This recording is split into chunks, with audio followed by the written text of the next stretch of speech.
Praise the lord. సజీవుడైన దేవుడు యేసు channel వీక్షకులకు నా హృదయపూర్వక శుభాభినందనలు. మన రక్షకుడు యేసుక్రీస్తు ప్రభు నామంలో దేవుని ఆశీర్వాదములు తెలియజేస్తూ ఉన్నాను. ఈ దినము తెలియని రీతిగా మరి దేవుడు తన మహాకృపను బట్టి తన దాసులు దైవజనుడు మరి దానియేలు గారు, ఆయన పేరు కొంతమంది వినే ఉంటారు, అశోక్ నగర్ కర్నూలులో ఇమానుయేల్ మినిస్ట్రీస్ పేరుతో దేవుని పరిచర్య చేస్తున్న దైవజనులు మన మధ్యకి రావడం జరిగింది. ప్రియులరా, ఆరాధన టీవీలో మరి ఆయన గారి వీడియోలు మీరు వీక్షించి ఉండొచ్చు. నీ ప్రార్థన అనే ఒక వీడియో చూశాను. అలాగే దేవుని కొరకు నీ త్యాగం ఏమిటి, పేతురులో ఉన్న ఆత్మీయ అనుభవాలు, నీకు శోధనలు ఎందుకు వస్తున్నాయి అనే పేరులతో ఆయన లోతైన అధ్యయనం చేస్తూ ప్రభు యొక్క మహిమ కొరకు సేవలో వాడబడుతున్న దైవజనులు మన మధ్య ఉన్నారు. ఆయన గారు నా దగ్గరికి వస్తున్నారు అనగానే నాకు మరి దేవుడు నాకు తెలియపరిచిన ఒక చక్కని మరి ఒక భావాలని నేను మీ ముందు ఉంచుకుందాం అనుకుంటున్నాను. మరి ఎలిజబెత్ అమ్మ దగ్గరికి మరియ గారు వెళ్ళినప్పుడు ఆమె అన్నది, నా ప్రభువు తల్లి రావటం నా దగ్గరికి నాకు ఎంతో ఎలా ప్రాప్తించిందో కానీ నాకు చాలా సంతోషమైంది అని వారు ఇరువురు మాట్లాడుకున్న సంభాషణ నాకు జ్ఞాపకం వచ్చినప్పుడు దైవజనులు మరి దానియేలు గారిని, గంతల దానియేలు గారిని మీకు పరిచయం చేయాలని, తర్వాత ఆయన గారి ద్వారా కొద్ది సమయం గడపాలని ఆశించి ఈ వీడియో చేస్తున్నాను. దయచేసి మరి వారి యొక్క ఇమానుయేల్ మినిస్ట్రీస్ వీడియోలు కూడా మీరు వీక్షించవచ్చు. Praise the lord. వందనాలు అయ్యగారు, మీరు మా మధ్యకి రావడం మాకు చాలా సంతోషం. నేను కూడా చాలా సంతోషిస్తూ ఉన్నాను. ఇది దైవ సంకల్పం అని అనుకుంటున్నాము. అవును, ప్రభుచితం అయితే అయ్యగారు రేపటి నుంచి ఒక 40 దినాలు అయ్యా లెంట్ డేస్లో యేసు ప్రభు యొక్క అనుభవాలు, అవును, తర్వాత ఆయన ఆ 40 దినాలు జరిగిన కొంత పరిచర్యని 4 సువార్తల ఆధారంగా ధ్యానించవాలని మేము రేపటి నుంచి ఆరంభిస్తున్నాము. అవును. అయితే మీతో ఒక చిన్న విషయం మాట్లాడాలని మాకు తలంపు కలిగి ఉన్నాం. ఏంటంటే ఈ లెంట్ డేస్ అంటే ఏంటి ఒకటి. రెండోది, కొందరు దీక్షలాగా చేస్తున్నారు, కొందరు ఉపవాస దినాలు అంటున్నారు, కొందరు శ్రమ దినాలని పేరు పెట్టుకుంటున్నారు. కొంతమంది మరి బైబిల్లో శ్రమ దినాలు పాటించమని ఉందా అని ప్రశ్నించే వాళ్ళు కూడా ఈ దినాల్లో ఉన్నారు. అయితే మేమేమనుకుంటున్నామంటే అదొక భక్తి భావంతో ఆ 40 దినాలు మన వాక్యాన్ని ధ్యానించడం, ప్రార్థించడం అనేది బైబిల్లో లేదు అని అనుకోవడం తప్పు కదా. అవును, అది మా తలంపు. దాని విషయం మీరేమైనా మరి కొద్ది మాటలు దాని విషయమై చెప్తే we will be thankful to you. సజీవుడైన యేసు క్రీస్తు ఛానల్ వారికి ప్రత్యేకమైనటువంటి వందనాలు. ఈ సమయాన్ని నాకు ఇచ్చినటువంటి మన ప్రియులు, దేవుని యందు భయభక్తులు కలిగినటువంటి మన గొల్లమందల విజయ్ కుమారయ్య గారు ఈ అవకాశాన్ని కల్పించినందుకు దేవుని నామం పేట దేవునికి మహిమ, ఘనత, ప్రభావములు చెల్లుగాక. ఈ సమయంలో ఈ లెంటన్ డేస్ లేక శ్రమల దినాలు, ఉపవాస దినాలను కూర్చున్నటువంటి ఒక పరిచయ వాక్కులు, వారు అడిగినటువంటి ప్రశ్నలు చాలా ఉన్నతమైనటువంటివి. అలాగనే భావగర్భితమైనటువంటి ప్రశ్నలు వారు అడిగారు. ఎందుకంటే మేటి క్రైస్తవ్యంలో చాలామంది ఈ శ్రమలను గూర్చి, శ్రమల దినాలను గూర్చి వ్యతిరేక ధోరణిలో మాట్లాడుతున్నటువంటి క్రైస్తవ భక్తులు లేకపోలేదు. అయితే వీటిని గూర్చినటువంటి పరిశుద్ధ బైబిల్ గ్రంథం వివరణ చాలా స్పష్టంగా ఉన్నది. లెంట్ డేస్ అనేటువంటిది బైబిల్లో లేదు అనేటువంటిది చాలామంది వివాదాస్పదంగా మాట్లాడుతున్న వారు ఉన్నారు. అయితే ఈ లెంటన్ అనేటువంటి పదము లాటిన్ పదంలోది.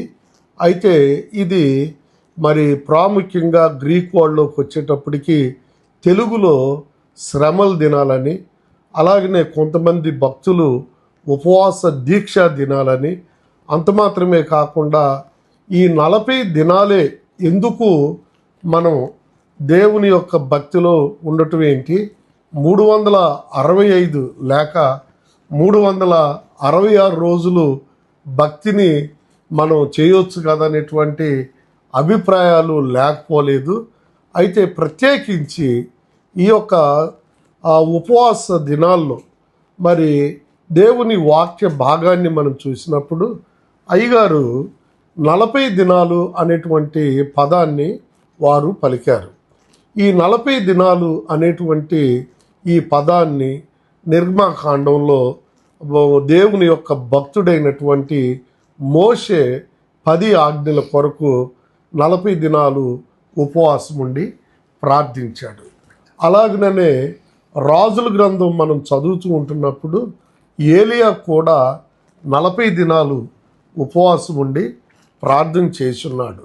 క్రొత్త నిబంధన గ్రంథంలో మన ప్రభు అయినటువంటి యేసుక్రీస్తు కూడా 40 దినాలు ఉపవాసం ఉండి ప్రార్థన చేశాడు.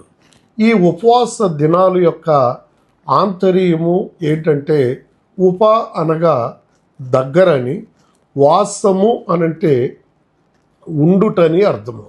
ఉపవాసము అనంటే దేవుని యొక్క వాక్య భాగములో మరి మన పరిభాషలో చెప్పాలి అనంటే దేవునికి సమీపస్తులుగా ఉండి ప్రార్థించటం అనేది ఈ యొక్క ఉపవాస దీక్ష యొక్క ముఖ్య ఉద్దేశం.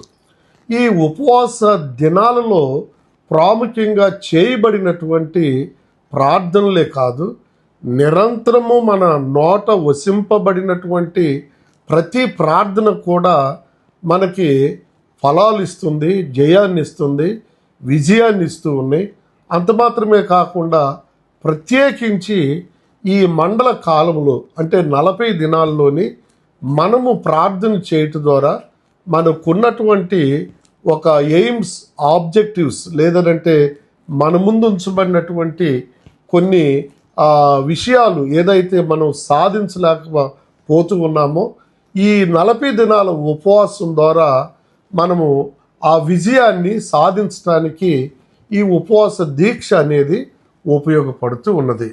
ఈ ఉపవాస దీక్షలో నేను ఎక్కువగా ఆ లబ్ధి పొందానని చెప్పగలను. అందులో మొట్టమొదటిది ఏంటంటే నేను పుడతానే చాలా నత్తివాడిని. నేను ప్రభువుని నమ్మిన తర్వాత ఆ ప్రభువుకి నేను వ్యతిరేకంగా బ్రతికాను. నేను ఒకప్పుడు మా నాన్నగారు సేవకులైనా అమ్మ సేవకురాలైనా నేను వారి గర్భాన నాస్తికుడిని పుట్టాను. ఎందుకంటే ఈ లోకంలో దేవుడు ఉంటే కొందరు పేదవారు కొందరు ధనికులు ఎందుకు ఉంటారనేటువంటి ఒక కమ్యూనిస్టు భావజాలాన్ని నేను కలిగి చర్చిలో డ్రమ్ము కొట్టేవాడిని, డోలకు కొట్టేవాడిని, ప్రార్థనలకు వెళ్ళేవాడిని, కానీ దేవుని యందు ఏమాత్రము విశ్వాసం ఉంచేవాడిని కాదు.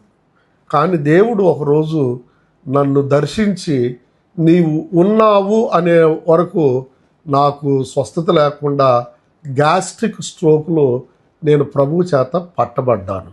ఆనాటి నుంచి నేను ప్రభువుని నమ్మి బాప్తిసం పొందిన తర్వాత దాదాపుగా ఈ 40 దినాలు ఉండలేకపోయా, కానీ 21 దినాలు ఉండి నాకున్నటువంటి నత్తిని దేవుడు తీసివేశాడు. రెండవదిగా నాకు అత్యంత విజయం ఏంటంటే నా స్వరము నేను చిన్నప్పుడు మాట్లాడుతూ ఉంటే ఏ ఒక్కరు కూడా వినడానికి ఇష్టపడేవారు కాదు. నా స్వరాన్ని మార్చమని దేవుణ్ణి అడిగాను. ఆ దేవుణ్ణి అడుగుట ద్వారా నా స్వరాన్ని మార్చాడు, నా భాషను మార్చాడు. ఆ తదుపరి ఆయనకు సాక్షిగా పీబా రేడియోలోను, కర్నూలు ఎఫ్ఎంలోను, అలాగనే ఈనాడు ఇంటర్నేషనల్ ఛానల్ అయినటువంటి ఆరాధన ఛానల్లో ప్రతి ఆదివారం దేవుని వాక్యాన్ని పంచుకోవడానికి దేవుడు తన కృపను చూపించాడు. ఈ మండల కాలంలోనే నేను ఉపవాస దినాల్లోనే ఇలాంటి గొప్ప కార్యాలకు పూనుకొని నేను ప్రార్థనాపూర్వకంగా నేను యెహోవా భక్తిని ఆశ్రయించక ఆయన శక్తిని ఆశ్రయించి ప్రార్థించినప్పుడు దేవుడు ఈ కార్యాన్ని జరిగించాడు. మరి ప్రాముఖ్యంగా ఈ మండల కాలం లేదంటే ఉపవాస దినాల్లో లేక శ్రమల దినాల్లో మనకు వస్తున్నటువంటి బాధలు ఏంటంటే చాలామంది అన్నపానములు లేనటువంటి ఉపవాసాలు చేసేవారు ఉన్నారు. అలాంటి ఉపవాసాన్ని గురించి పరిశుద్ధ బైబిల్ గ్రంథం చాలా విషయాలు తెలియజేసింది. అలాగనే యెషయా గ్రంథంలో మనం చూస్తే అక్కడ ఒక ఉపవాసాన్ని చూపించాడు. ఆ ఉపవాసం ఏంటంటే బాధల్లో ఉన్నటువంటి వారికి సహాయం చేయమన్నాడు. అది నేను ఇష్టమైనటువంటి ఉపవాసం అని దేవుని వాక్య భాగంలో మనం చూస్తూ ఉన్నాం. ఒకవేళ ఉపవాస దినాలు అనంటే అన్నపానములు మానేసి దేవునికి సమీపంగా ఉండి చేసేటువంటి ఉపవాసంలో చాలా గొప్ప శక్తి దేవుడు అనుగ్రహిస్తున్నాడు. ఒకసారి ప్రభైన యేసు శరీరధారిగా ఉన్నటువంటి దినములలో మరి యేసు క్రీస్తు శిష్యులు దయ్యమును వెళ్ళగొట్టలేకపోయినప్పుడు మేమెందుకు వెళ్ళగొట్టలేకపోయాము అనంటే ఆయన మీరు ఉపవాసం ఉండి ప్రార్థన చేయలేదని తన నోట వసింపబడిన మాటను మనం మననం చేసుకోవాలి. ప్రత్యేకించి ఈ ఉపవాస దినాల్లోని మనము దేవునికి చాలా దగ్గరగా సమీపస్తులుగా ఉండి ఆయన సన్నిధిలో మనం ప్రార్థన చేసినప్పుడు ఈ 3 విషయాలు మనకి తేటతెల్లమవుతున్నాయి.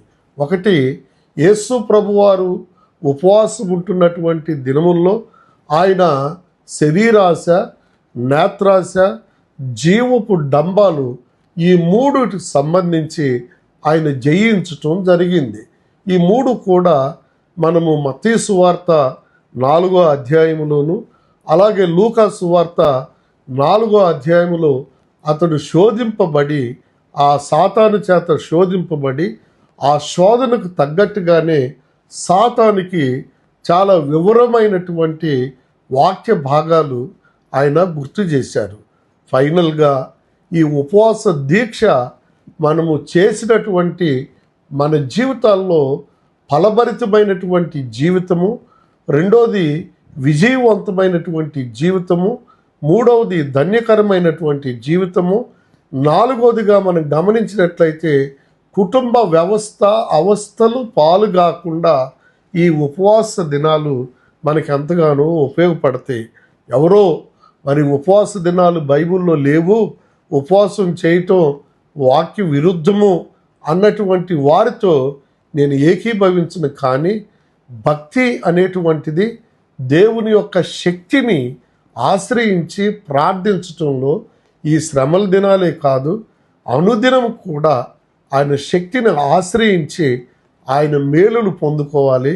ఈ యొక్క ఉపవాస దినాల్లో ఈ వాక్యం వింటున్నటువంటి ప్రియ ప్రేక్షకులు, సహోదరి సహోదరులందరూ కూడా ఉపవాస దీక్ష అనేటువంటిది చేపట్టి మీ ముందు ఉంచబడినటువంటి సమస్యలు అలాంటివి, అది ఎర్ర సముద్రం లాంటివి కావచ్చు, యోర్దాను లాంటివి కావచ్చు, వీటన్నిటినీ దాటడానికి, అధిగమించటానికి, విజయాన్ని పొందటానికి ఈ ఉపవాస దీక్ష చాలా ఉపయోగకరంగా ఉంటుంది. పాటించండి, ప్రార్థించండి, అత్యధిక విజయాలు పొందండి. దేవుడు మిమ్మల్ని అత్యున్నతమైనటువంటి స్థితిలోకి, అనగా ఉన్న స్థితి నుండి ఉన్నత స్థితిలోనికి మిమ్మల్ని నడిపించాలని ఆకాంక్షిస్తూ మీ కొరకు నిత్యం ప్రార్థించడానికి సిద్ధంగా ఉన్నాను. దేవుడు ఈ అవకాశాన్ని మన ప్రియులు పెద్దలు మరి విజయ్ కుమార్ అయ్య గారి ద్వారా నాకు ఇచ్చినందుకు నేను వారి పక్షంగా కూడా మీ అందరికీ శుభవందనాలు తెలియచేస్తూ ఉన్నాను. మా కార్యక్రమాలు ఆదివారం ఉదయం 6 గంటలకి ఆరాధన ఛానల్లో వీక్షించండి. అంత మాత్రమే కాకుండా మీరు చూడలేను టీవీలోనంటే యూట్యూబ్లో కూడా మీరు మా కార్యక్రమాలు వీక్షించి దైవ ఆశీర్వాదాలు పొందవలసిందిగా నేను మనవి చేస్తూ మీ అందరి కొరకు ప్రార్థిస్తానని వాగ్దానం చేస్తూ సెలవు తీసుకుంటూ ఉన్నాను. థ్యాంక్ యూ, వందనాలయ్య గారు. మాకు మరి 40 దినాల గురించి నేను ఒక చిన్న సేవకుడిని కాకపోయినా దేవుడు తన పరిచర్య కొరకు వాడుకుంటున్నారు. నా పదవీ విరమణ అనంతరము నేను ఎక్కువగా దేవుని సేవలో ఇలాగ కొనసాగుతుంటుండగా మరి నా వీక్షకులకు కొంతమందికి కొన్ని ప్రశ్నలు ఉంటాయి. నేనేమి డిబేట్స్ లేకుంటే